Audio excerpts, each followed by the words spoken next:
Hi, welcome to Ask Me About Dyslexia. My name is Pam Spock and I'm glad you're here.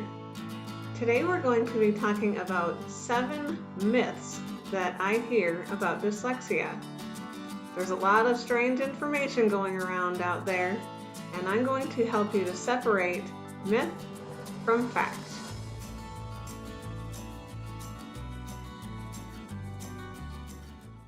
Thank you for tuning in today to hear about 7 myths about dyslexia. And also be sure to stay tuned until the end of the video when I will tell you what the next 2 videos will be about. So let's get started on these 7 myths. Myth number 1, dyslexia is rare. Nope. Actually, depending on which research you look at, between 1 in 5 and 1 in 10 people has dyslexia. That's a lot. That's between 10 and 20% of the population. That means that if you're a teacher, you have dyslexic children in your class. If you go to work, there's dyslexic people there. They're all over the place. So it is not rare. Myth number 2 is that dyslexic people see things backwards. Nope. They don't actually see things backwards. It's not a vision problem. And so, although it may appear that they see things backwards because they reverse things like the letter B and the letter D, they're not actually seeing them backwards. And reversing letters and numbers does not mean that they see everything backwards. Myth number 3, you can outgrow it. Well, I wish that was true, but you're born with it and you never outgrow it.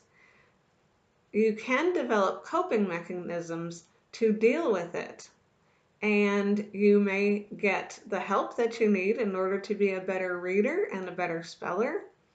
And also, you might grow up and work in a field where your strengths are highlighted and your weaknesses are not all that important.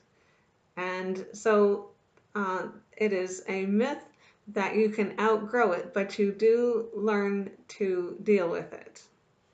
Myth number 4 is that reading more will help.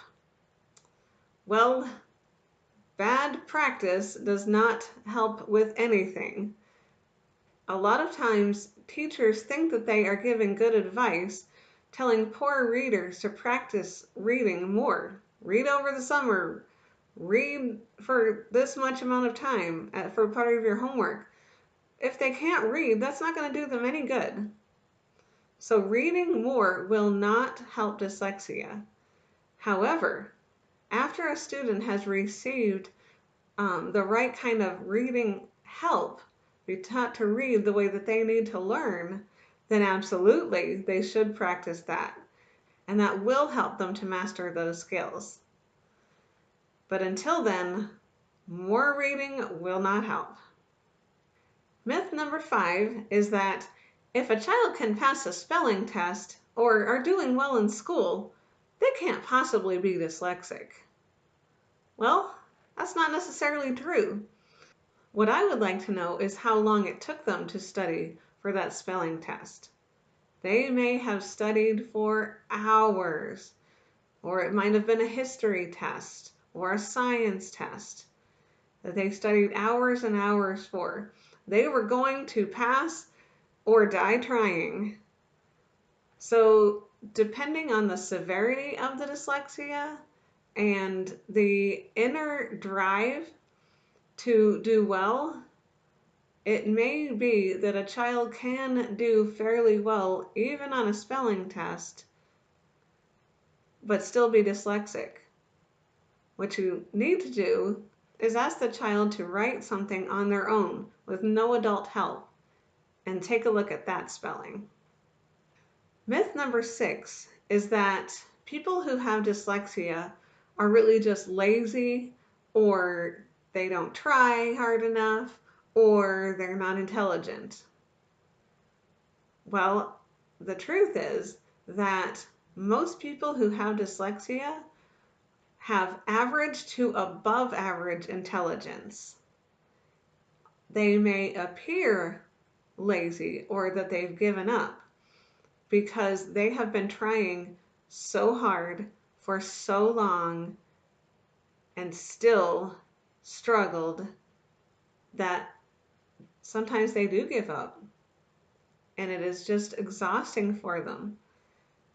But they are not lazy, and they are very intelligent.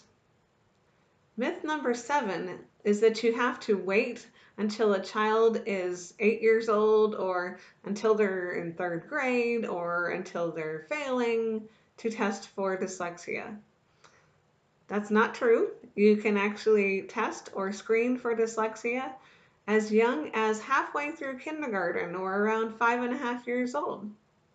So those are 7 myths that I have heard about dyslexia. Did any of those surprise you? Is there anything that you have heard and you're wondering if it's true or not? Leave a comment below. I'd love to hear about it. My next 2 videos will be talking about the signs of dyslexia in all ages. And so be sure to subscribe to this channel so that you won't miss them. And if you think that these videos would be helpful to somebody that you know, please share them with them. Thank you so much for watching, and don't forget to leave a comment below with something that either surprised you about these myths or something that you have heard and you're wondering if it's true. Have a great day.